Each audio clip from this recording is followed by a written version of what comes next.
మెదక్ జిల్లాలో intermediate practicals పరీక్షలు ప్రశాంతంగా కొనసాగుతున్నాయని జిల్లా ఇంటర్ విద్యాశాఖ అధికారి సత్యనారాయణ తెలిపారు. రామాయంపేట ప్రభుత్వ జూనియర్ కళాశాలలో జరుగుతున్న ప్రాక్టికల్స్ పరీక్ష పనితీరును వారు పరిశీలించారు. అనంతరం వారు మాట్లాడుతూ పరీక్ష కేంద్రాలలో అన్ని వసతులు కల్పించడం జరిగిందని, జిల్లా వ్యాప్తంగా జనరల్ విభాగంలో 3,594 మంది విద్యార్థులు, వొకేషనల్ విభాగంలో 1,130 మంది విద్యార్థులు పరీక్షలకు హాజరవుతున్నట్లు వారు తెలిపారు.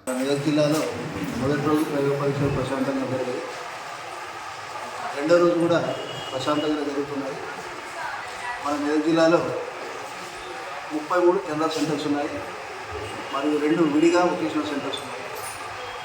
అన్ని కళాశాలలో విద్యార్థులకు అసౌకర్యం కలగకుండా అన్ని వసతులు కల్పించాము.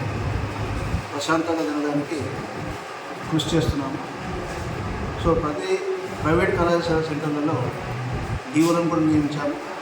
బట్ అందరూ సిఎస్ డీఓలు అందరూ ప్రశాంతమైన వాతావరణంలో పరీక్షలు నిర్వహిస్తున్నారు. విద్యార్థులు జనరల్ విభాగంలో 3,594 మంది విద్యార్థులు, మరియు వొకేషనల్ విభాగంలో ప్రథమ సంవత్సరంలో 602 మంది, ద్వితీయ సంవత్సరం విభాగంలో 528 మంది విద్యార్థులు పరీక్షలు హాజరవుతున్నారు.